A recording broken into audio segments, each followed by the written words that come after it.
Բարև ձեզ սիրելի հայրենակիցներ, այսօր կարծիքի տաղավարում հյուրընկալել ենք Հայաստանի Հանրապետական Կուսակցության երիտասարդական կազմակերպության նախագահ Հենրիխ Դանիելյանին։ Պարոն Դանիելյան, ցանկանում ենք լսել ձեր դիտարկումները, հատկապես Երևանում օդի աղտոտվածության վերաբերյալ եւ եկեղեցու դեմ տարվող արշավների ու եկեղեցականների դեմ հետապնդումների մասին։ Ձեր կարծիքն ու դիտարկումները։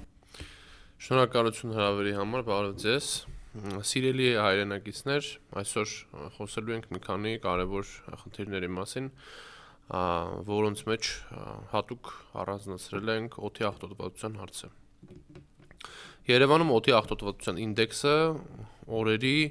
կամ ամիսների խնդիր չի։ 2018 թվականից հետո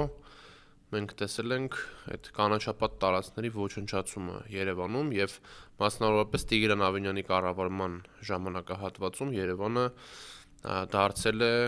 դառնում է ցավոք սրտի անապատ, որովհետեւ Տիգրան Ավինյանը կտրում է բոլոր այն հատվածները, որոնք արդեն կանաչապատ են եւ ասում է, որ իրանք ինչ որ կանաչապատ տարածքներ են սարքում, որոնք 20 տարի հետո նոր կարող են կանաչապատ դառնալ, ըստ էության, որովհետեւ ծառը որ տնկում ես, այդ ծառը աճելու համար երկար ժամանակ է պահանջում, իսկ նրանք արդեն գոյություն ունեցող ծառերի, մեծ ծառերի փոխարեն Երևանում տնկել են սակուրաներ տարբեր հատվածներում եւ շինհրապարակները համապատասխանեցված չեն ստանդարտներին, դրան գումարվում է նաեւ մեքենաների ուրեմն վատ անորակ դիզվառելիքի արտանետումները, որոնք մենք շնչում ենք հետո, դրան գումարվում է Սովետաշենի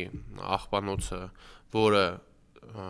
ստանդարտներին էլի համապատասխան չի, որովհետև չի վերամշակվում, դրան գումարվում է Երևանի հարակից տարածքներում հանքերը, ավազի եւ այլ հանքեր, որոնք օգտագործվելուց հետո այդ փոշին գալիս է Երևան եւ դրանք ասենց միասնաբար տալիս են մի հետեւյալ նկարը, որը այսօր կա Երևանում։ Իսկ դա ցավոք սրտի կյանքի համար վտանգավոր, առողջության համար վնասակար օդի արկայությունն է Երևանում, որը ըստ քաղաքապետի ձևավորվել է տերևներ վառելու պատճառով։ Դա իրականությանը չհամապատասխանող թեզ է, որովհետև իմ վերոնշյալ տարբեր հատվածներում խնդիրները սենց միասին ձևավորում են այդ պատկերը, որը ես նշեցի նոր, մենք տեսնում ենք օդի աղտոտվածության ինդեքսի բարձրացումը ամեն օր եւ սենց Երևանի բնակիչը ժողովրդական լեզվով ասած էռնեկա տալի, որ անձրև գա, որ օդը մաքրի, որպեսզի կարողանան մարդիկ երեխաներին հանել փողոց մաքուր օդ շնչելու, այսօր մասնագետները խորհուրդ են տալիս, որպեսզի մարդիկ տնից դուրս գան հակագազով կամ դիմակով եւ պատուհանները փակ պահեն, որովհետեւ ըստ էության այդ օդը վնասակար է եւ այս իմ ասած բոլոր խնդիրները Ավինյան Տիգրանի պատասխանատվության ներքո են եւ իր կառավարման այս ընթացքի ձախողման արդյունքներն են, որովհետեւ մենք ունենք արտաքին պարտք, ունենք հարկերի բարձրացում, արտաքին պարտքի 7 միլիարդով ավելացում եւ այլն, բայց չունենք մեր մայրաքաղաքում պատշաճ կերպով կահավորված շինհրապարակներ, չունենք օդի աղտոտվածության կանխարգելման ինչ-որ ինստիտուտ, որը կզբաղվի դրանով, չունենք այն սենսորային համակարգերը, որոնք պետք է լինեն շինհրապարակներում, չունենք այն ուրեմն հատուկ օդի աղտոտվածության դեմ սարքավորումները, որոնք կան տարբեր տասնյակ երկրներում, որոնք ունեցել են այդ խնդիրը եւ այդ խնդիրը լուծել են մեր հարևան Վրաստանի, Իրանի եւ եվրոպական տարբեր այլ երկրների օրինակով, Ճապոնիայի, Չինաստանի տարբեր օրինակներ կարող եմ բերել, երկրներ, որտեղ ավելի շատ տասնյակ անգամ ավելի շատ մարդ է ապրում, տասնյակ անգամ ավելի, 100 անգամ ավելի շատ մեքենաներ կան, բայց նրանք չունեն այս խնդիրը, որովհետեւ զբաղվում են օդի աղտոտվածության խնդրով, իսկ մեր իշխանությունները ցավոք սրտի չեն զբաղվում, այլ Տիգրան Ավինյանը փորձում է ասել, որ դա օդի աղտոտվածությունը տերև այրելու արդյունքում է ձևավորվել եւ դա ուզում է արդարանալով, արդարանում է այն պատճառով, ասում է, որ դե Արարատում էլ, Աբովյանում էլ եւ այլ տեղեր այդպես է։ Այլ տեղեր հիմնականում մարզային հատվածներում ավելի շատ իհարկե փետով այդ վառարանները փայտով օգտագործում են, դա քիչ թե շատ օբյեկտիվ է, որ այնտեղ կարող է օդի աղտոտվածությունը մի քիչ ավելի շատ լինի, բայց Երևանին դա չի վերաբերվում, որովհետև իմ ասած խնդիրները Երևանում ահռելի են, այդ փոշին, այդ տարթը, որ բարձրանում է շինհրապարակներում եւ ոչ մի բան չի արվում, այդ ջրցան մեքենաները, այդ պուլվերիզատորները չեն դրվում շինհրապարակներում, ոչ որ տեղեր կային, որը համացանցում վիդեոներ էին հայտնվել, որտեղ որ կար, բայց ընդհանուր առմամբ այս ամեն ինչը չի արվում եւ սրա պատճառը այն է բացառապես Տիգրան Ավինյանի քաղաքապետ լինելն է խնդիրը, որովհետեւ այդ մարդը չի զբաղվում երևանցիների հիմնախնդիրներով, որ զբաղվում է իր տան ռեմոնտով։ Էսա խնդրեմը եւ այս խնդրեմը վերաբերվում է բոլոր Երևանում ապրող մարդկանց, փոխանակ քաղաքապետարանը հստակ քայլեր ձեռնարկի, որպեսզի այս խնդիրը լուծի, այդ մարդիկ ինչ որ թեզերով, ինչ որ հանձնաժողովներ են ստեղծում, ինչ որ քննարկումներ են անում, փոխանակ տուգանքները մեծացնեն շինհրապարակներում օդի աղտոտվածությանը չհամապատասխանող, այդ ինդեքսը բարձրացնող գործունեություն ծավալելու համար 100,000 դրամանոց ակտը սարքել 1 միլիոն, այդ ուրեմն անորակ դիզ վառելիքի դեմ պայքարեն մեքենաների եւ այլ առանց կատալիզատոր մեքենաներ չթողեն Երևանում ու առհասարակ Հայաստանում լինեն, այս ամեն ինչը սենց գումարվում է եւ դառնում է մեծ խնդրեմ, իսկ այդ մեծ խնդրեմը լուծող չունի։ Սա օդի աղտոտվածության մասով ես ինչ ասեմ, սիրելի ընկերներ, ես իմ ուղիղ եթերներից մեկում ասել եմ այդ խլորոֆիտում բույսի մասին, որը կարելի առնել տունը կամ օֆիսում դնել եւ օդի աղտոտվածության դեմ պայքարել ինքնուրույն տանը, առնել օդը մաքրող սարքեր, եթե հնարավորություն ունեք, եթե հնարավորություն չունեք, ասել եմ այդ խլորոֆիտում բույսը պետք է առնել տունը դնել, որպեսզի հնարավորություն ունենանք տունը գոնե մաքուր օդ շնչենք, մինչեւ տեսնենք այս խնդիրը ոնց է լուծվում։ Եկեղեցու դեմ տարվող արշավը տրամաբանական շարունակություն է ունենում, այսինքն եկեղեցականներ, որոնք հստակ դիրքորոշում էին հայտնում այն բանի մասին, որ սա եկեղեցու դեմ արվող արշավը ոչ թե վեհապար Հայրապետի կամ Արշակ Սրբազանի, այլ ուղիղ եկեղեցու դեմ է այս արշավը, այսօր միացել են այդ եկեղեցու դեմ արշավին, հա, որոշ եկեղեցականներ, եւ այս գնահատականը իրենց գնահատականն է եղել ըստ էության, ոչ թե իմ գնահատականն է, թեև իմ գնահատականը ի սկզբանե եղել է, որ սա եկեղեցու դեմ արշավ է, բայց այս գնահատականին նաև իրենց կարծիքն է եղել այն մարդկանց, ովքեր գնացել էին Նիկոլ Փաշինյանի հետ հանդիպման, եւ այն մարդկանց, ովքեր հատուկ իրենց աղոթքներում վեհապար Հայրապետի անունը չեն տալիս, թեև ուզում եմ ասել, որ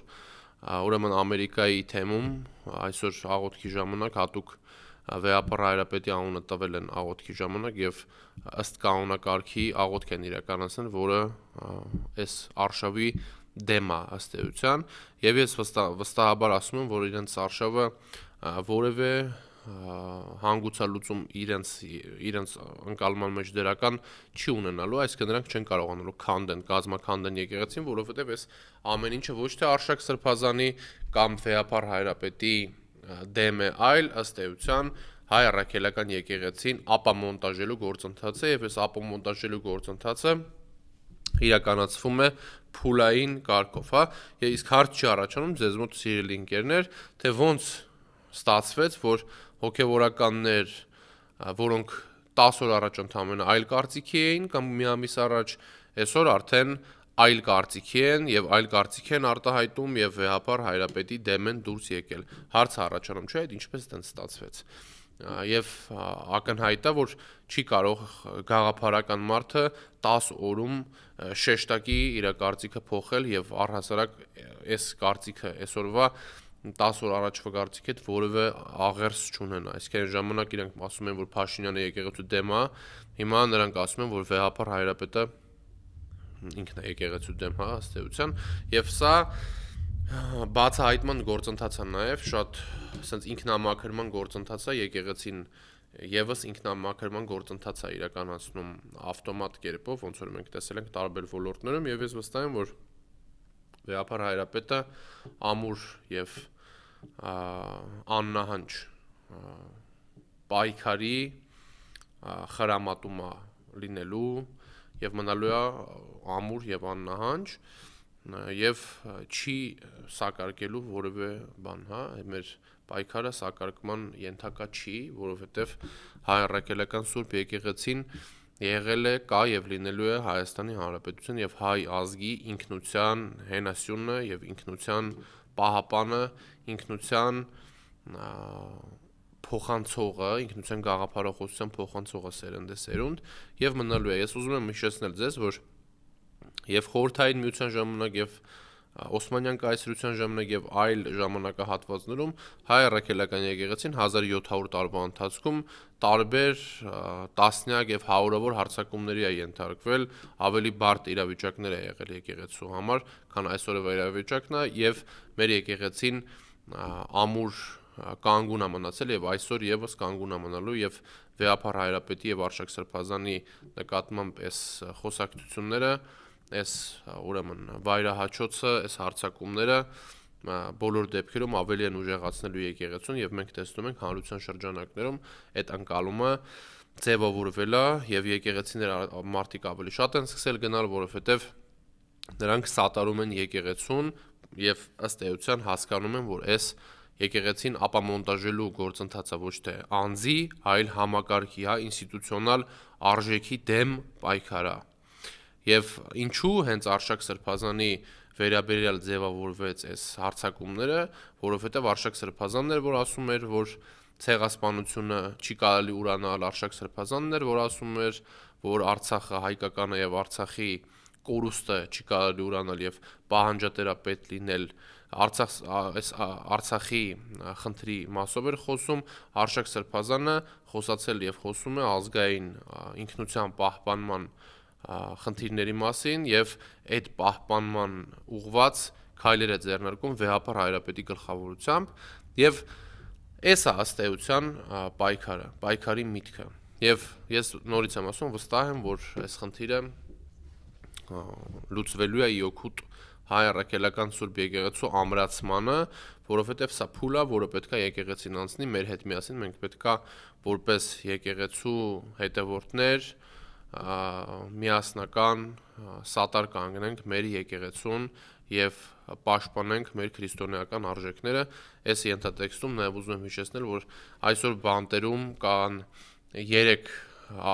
սրբազաններ եւ ես այսօր արդեն կարող եմ ասել, որ ակնհայտ է դառնում, թե ինչի են կալանավորել սրբազաններին, ինչի են կալանավորել Վեհափառ Հայրապետի հետ կապ ունեցող անձանց, որպեսզի նրանց վրա բռնաճնշումներ գործադրելով կարողանան հասնել իրենց ուզած արդյունքին, որը ըստ էության նրանց մոտ արդեն իսկ չի ստացվել, կարող ենք փաստել, հա։ Նաև ես ուզում եմ հիշեցնել, որ այս ամեն ինչի ենթատեքստում Նիկոլ Փաշինյանի համար ուրեմն շատ կարևոր խնդիր կա, որ Նիկոլ Փաշինյանը պետք է 2026 թվականի ընտրություններին այդ իր նախապատրաստական աշխատանքների ընթացքում հեռացնի իրեն խանգարող բոլոր օղակներին եւ այս հեռացման գործընթացին, այս իզոլյացիա անելու գործընթացի մեջ էր մտնում նաեւ մեր վարչապետի տեխնացու Մասիս խոշորացված համայնքի քաղաքապետ Դավիթ Համբարձումյանին ապօրինի կալանքի որոշումը, այս իր մեղադրանքով չկա նման վերցիկտ Հայաստանի պատմության մեջ եւ սա ակնհայտ քաղաքական հետապնդում է եւ Դավիթ Համբարձումյանը քաղաքական բանտարկյալ է։ Դավիթ Համբարձումյանը մարդ էր, հիշեցնում եմ նաեւ ինչ եմ ասում այս ենթատեքստում, որովհետեւ Դավիթ Համբարձումյանը մարդ է, ով առաջինն էր գնացել ուխտագնացության սատար կանգնել Վեհափառ Հայրապետին հայ առաքելական Սուրբ եկեղեցուն եւ մենք միասին հազարավոր մարդկանցով քայլերթ ենք իրականացնել դեպի